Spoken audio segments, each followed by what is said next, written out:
your own views? Actually, I just sat through the budget speech and I find content of the speech delivered was basically beamed to the voters. I don't think it was an attempt to help us fight COVID-19 as expressly pressed by most people, especially by the palace, who wanted to see that we go all out and make sure that this does not threaten the livelihood of our people. The government was trying to do in order to popularize the leadership. So I don't think it has any relationship or bears any relationship with the actual problem that we have, namely the pandemic coronavirus, but also the problem of the economic recession that we're facing. A lot of people are not only losing jobs, but also losing their pens. Small countries are going bankrupt, and a lot of people are laid off, and it doesn't seem to sink in, because I think this is the problem that we have to face. How do people put food on the table? And how do they feed their babies? And I know it's a very difficult problem, but I'm not blaming anybody for that. But what I'm trying to say is the focus is not on the problems at hand. And I think it's unfortunate that we have missed the occasion to really rally support, more support from the people. I know the people can't do very much except to give their utmost cooperation to the efforts made by the government. But what we can see is that the Ministry of Health people are doing an excellent job. Yeah. I think they've gone out of their way to really beat this thing that is threatening all of us. And I think they have come out tops. And I think nobody has spent any efforts to really, at least to calm the people. You don't see people running in the streets, rioting, but at least people are cooperating. And I am really impressed with our fellow Malaysians. I thought what was demonstrated in Japan during this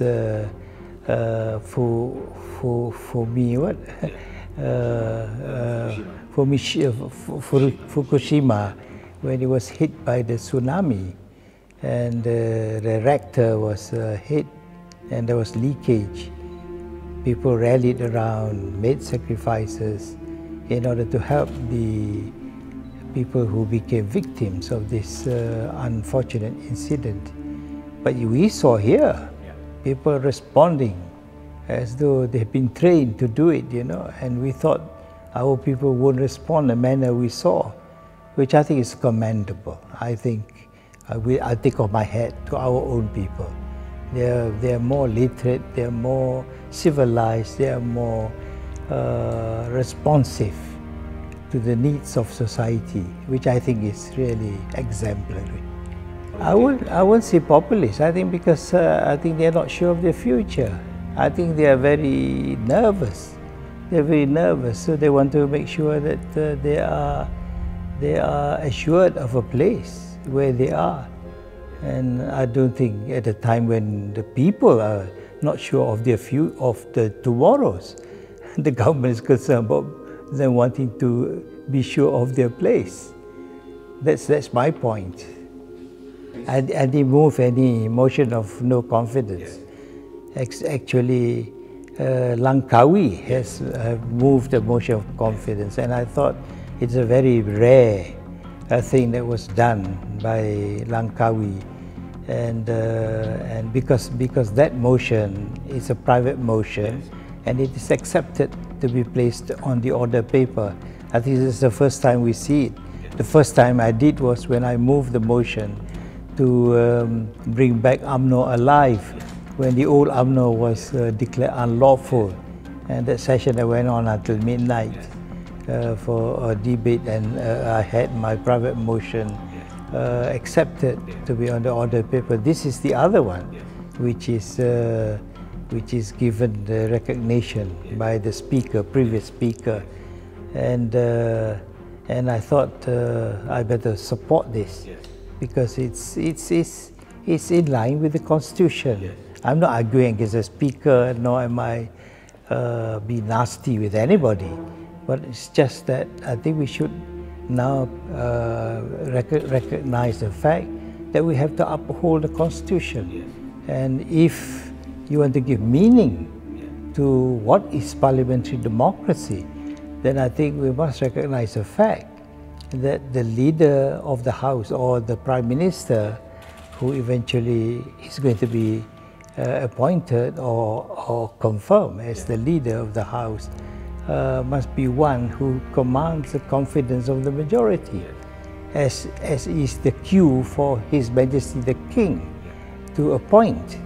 But then to just dismiss a motion of no confidence, which is on the order paper, and not given the opportunity for members of Parliament representing the people at large to debate as is allowed under the Constitution or required by the Constitution, in order to guide His Majesty the King to pick the person who, in his opinion, commands the confidence of the majority. Just like that, I don't think that is good politics. I don't think that is in line with parliamentary democracy practice.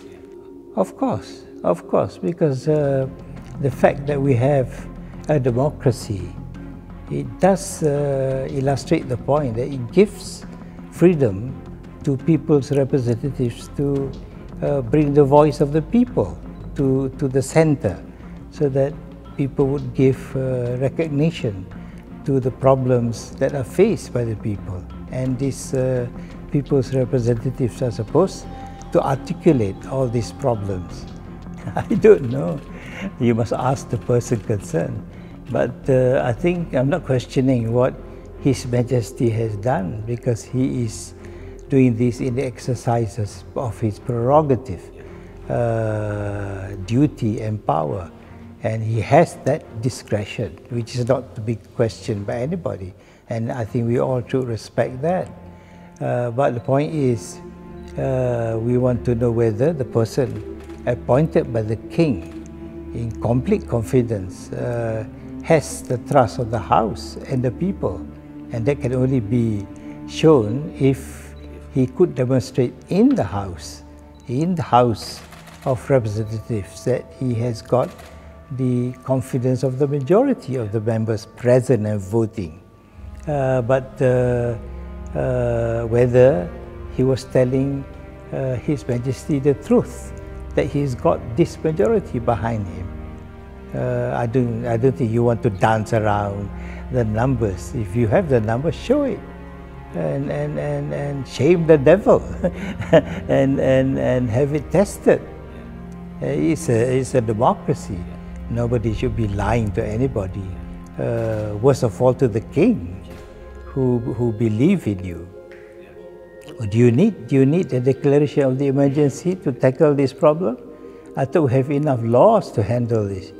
There's no security threat. There's no rioting anywhere.